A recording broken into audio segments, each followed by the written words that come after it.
Hello guys, welcome to easy web. चलेगा, आज के सेशन में अपन एक कंप्यूटर के बारे में कुछ और बेसिक इंफॉर्मेशन एक बार लेने वाले हैं। तो आज कंप्यूटर के बारे में, कंप्यूटर के अंदर कौन कौन से कंपोनेंट्स होता है एंड साथ ही साथ में कंप्यूटर के कैरेक्टरिस्टिक्स क्या होता है। कैरेक्टरिस्टिक्स का मतलब होता है कि कंप्यूटर की क्या विशेषताएं होती है। वो सारी चीजें आज के सेशन में एक बार अपन कवर करने वाले हैं, ठीक है। तो सबसे पहले आज अपन एक बार देखते हैं कंपोनेंट्स ऑफ कंप्यूटर, यानी कि कंप्यूटर के अंदर बेसिकली कितने तरीके के कंपोनेंट्स होता है। इनपुट डिवाइसेस का मतलब होता है कि इस कंप्यूटर को कौन इनपुट देगा, उनको बोलते हैं बेसिकली इनपुट डिवाइसेस। एग्जाम्पल भी अभी आगे चल के देखेंगे, लेकिन अभी सिर्फ इतना समझो कि ये एक आपके पास में क्या है, कंप्यूटर है। इस कंप्यूटर को क्या काम करना है, वो इंस्ट्रक्शन जो देता है, वो जो बताने के जो काम करता है, वो कौन करता है, उनको बोलते हैं अपन इनपुट डिवाइसेस। उसके बाद में आता है अपने पास में सीपीयू। तो सीपीयू किसे बोलते हैं? सीपीयू का मतलब होता है सेंट्रल प्रोसेसिंग यूनिट। सीपीयू एक बड़ा सा बॉक्स होता है, जो कि आप कुछ इस तरीके से देख सकते हो। आजकल बहुत छोटे बॉक्सेस भी आने लग गए, लेकिन सीपीयू मोस्टली आप देखोगे तो बड़ा सा एक बॉक्स आपको दिखेगा। तो ये भी एक कंपोनेंट है कंप्यूटर का। इसी तरीके से अपने पास में है आउटपुट डिवाइसेस। आउटपुट डिवाइसेस अपन उनको बोलते हैं जो कि अपने को कुछ ना कुछ आउटपुट क्या करते हैं, आउटपुट शो करते हैं, उनको बोलते हैं बेसिकली अपन आउटपुट डिवाइसेस।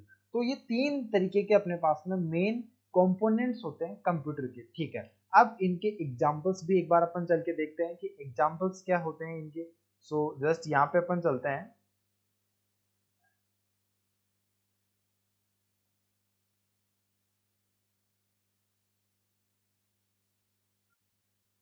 तो देखो, यहाँ पे अपने पास में कुछ एग्जांपल्स मैंने रखे हुए हैं, जैसे कि इनपुट डिवाइसेस अपन किन्हें बोलते हैं।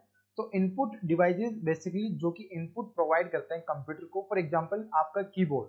कीबोर्ड क्या होता है? कीबोर्ड बेसिकली अपने पास में एक ऐसा कुछ इस तरीके से कीबोर्ड होता है जो कि सीपीयू से कनेक्ट होता है। इसके अंदर बेसिकली अपने पास में बहुत सारी कीज होती है। इन कीज के थ्रू अपन क्या करते हैं, सीपीयू को कुछ ना कुछ इंस्ट्रक्शंस अपन प्रोवाइड करते हैं।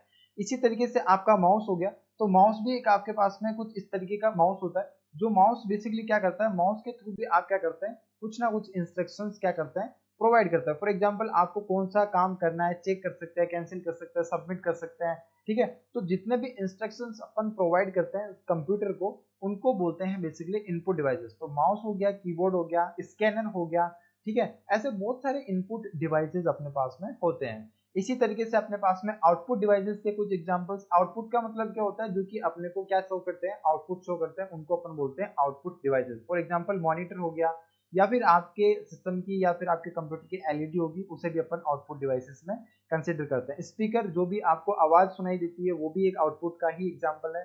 प्रिंटर हो गया। इसी तरीके से बहुत सारे आउटपुट डिवाइसेस होते हैं। जहां से भी आपको आउटपुट सुनाई या फिर दिखाई देता है, उन सभी को अपन क्या बोलते हैं, बेसिकली आउटपुट डिवाइसेस अपन उनको एक बार बोलते हैं, ठीक है। अब यहाँ पे अपन चलते हैं और नेक्स्ट पार्ट है अपने पास में सीपीयू। अब ये बेसिकली सीपीयू क्या होता है? सीपीयू का मतलब होता है central processing unit. Central processing unit आपका क्या काम करता है, तो इसको बोलते हैं अपन सीपीयू। सीपीयू बेसिकली आपका तीन तरीके से या फिर तीन भाग में डिवाइडेड होता है। एक होता है सीयू। ये सीयू सेंट्रल यूनिट होता है, जो कि कंप्यूटर के मोस्टली काम को कौन देखता है, सीयू देखता है। इसी तरीके से एक पार्ट होता है अपने पास में मेमोरी, और एक होता है आपका एएलयू। एएलयू का मतलब होता है अरिथमेटिक लॉजिकल यूनिट, यानी कि जितने भी आपके प्लस माइनस मल्टीप्लाई डिवाइडेशन मॉड्यूलस, ये जितने भी काम होते हैं, ठीक है, मैथमेटिकल, वो कौन परफॉर्म करता है, एएलयू परफॉर्म करता है। इसी तरीके से बाकी के जितने भी काम जो परफॉर्म करता है, वो कौन करता है, आपका सीयू, यानी सेंट्रल यूनिट जो आपका काम करता है। इसी तरीके से अब यहाँ पे आ जाता है मेमोरी पे। तो सीपीयू के अंदर बेसिकली तीन मेन कंपोनेंट होते हैं, सीयू, मेमोरी एंड एएलयू। अब मेमोरी क्या होती है? तो मेमोरी के अंदर भी बेसिकली अपने पास में तीन तरीके की मेमोरी होती है। एक रैम होती है, एक रोम होती है, और एक हार्ड डिस्क ड्राइव या फिर एसएसडी, यानी कि सॉलिड स्टेट ड्राइव भी अपन इसको बोल सकते हैं। ये रैम एंड रोम जो होती है, ये बेसिकली अपने पास में प्राइमरी मेमोरी होती है, और हार्ड डिस्क एंड जो एसएसडी होती है, ये अपने पास में सेकेंडरी मेमोरी के एग्जांपल्स हैं, ठीक है। तो ये अपने पास में मेमोरी भी अपने पास में तीन तरीके की अपने पास में मेमोरीज होती है, ठीक है। अब यहाँ पे अपन चलते हैं और कुछ बेसिक कॉमन फुल फॉर्म से एक बार अपन देख लेते हैं कि ये जितने भी अपने पास में कंपोनेंट्स हैं, इनकी बेसिक फुल फॉर्म्स क्या होती है। तो सबसे पहले अपने पास में आती है रैम। रैम की फुल फॉर्म होती है रैंडम एक्सेस मेमोरी। इसी तरीके से रोम क्या होता है, रीड ओनली मेमोरी। इसी तरीके से सीपीयू, अब सीपीयू की सेंट्रल प्रोसेसिंग यूनिट मैंने आपको बता रखी है पहले से। अब सीपीयू बेसिकली आपका दो पार्ट्स में डिवाइडेड होता है, एक एएलयू, एएलयू का मतलब होता है अरिथमेटिक लॉजिक यूनिट, और एक होता है CU central unit.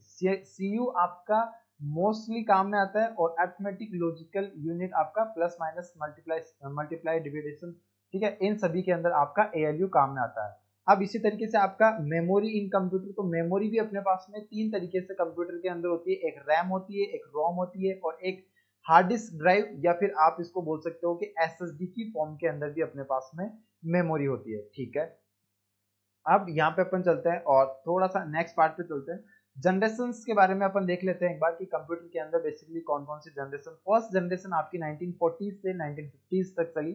Vacuum tube का यहाँ पे एक बार यूज किया गया था जब ये फर्स्ट जनरेशन अपने पास में आई थी। सेकंड जनरेशन 1956 से 1963 तक चली। ट्रांजिस्टर टेक्नोलॉजी का यहाँ पे इसके अंदर यूज किया गया। थर्ड जनरेशन 1964 से 1971 इंटीग्रेटेड सर्किट्स यानी कि आईसीज का यूज किया गया। फोर्थ जनरेशन आपकी 1971 से लेकर 1980s तक चली।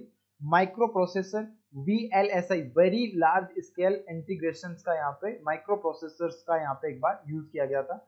उसके बाद में फिफ्थ जनरेशन से लेके यानी कि 1980 से लेके अभी तक आर्टिफिशियल इंटेलिजेंस प्लस आईसीज का यहाँ पे क्या हो रहा है, अभी यूज हो रहा है। तो ये है बेसिकली अपने पास में कंप्यूटर की जनरेशन, और अभी तक बहुत सारी कंप्यूटर जनरेशन में अपडेट हो चुके हैं। ठीक है, तो ये था बेसिकली आपका एक बेसिक कंप्यूटर के बारे में, कंप्यूटर कंपोनेंट्स के बारे में, कि कंप्यूटर के अंदर बेसिकली कंपोनेंट्स किस तरीके से एक बार काम करते हैं। ठीक है, चलिएगा मिलते हैं नेक्स्ट वीडियो के अंदर। अगर वीडियो के अंदर यहाँ तक बने हुए तो वीडियो को लाइक कर देना, चैनल को सब्सक्राइब कर देना, और इसी तरीके की इंफॉर्मेशन नॉलेज के लिए आप चैनल को अभी सब्सक्राइब कर सकते हैं। कंप्लीट कंप्यूटर की बेसिक नॉलेज के लिए मैं एक प्लेलिस्ट लेके आ रहा हूँ, इस प्लेलिस्ट को आप एक बार चेक कर सकते हैं। ठीक है, चलिएगा मिलते हैं, थैंक यू सो मच।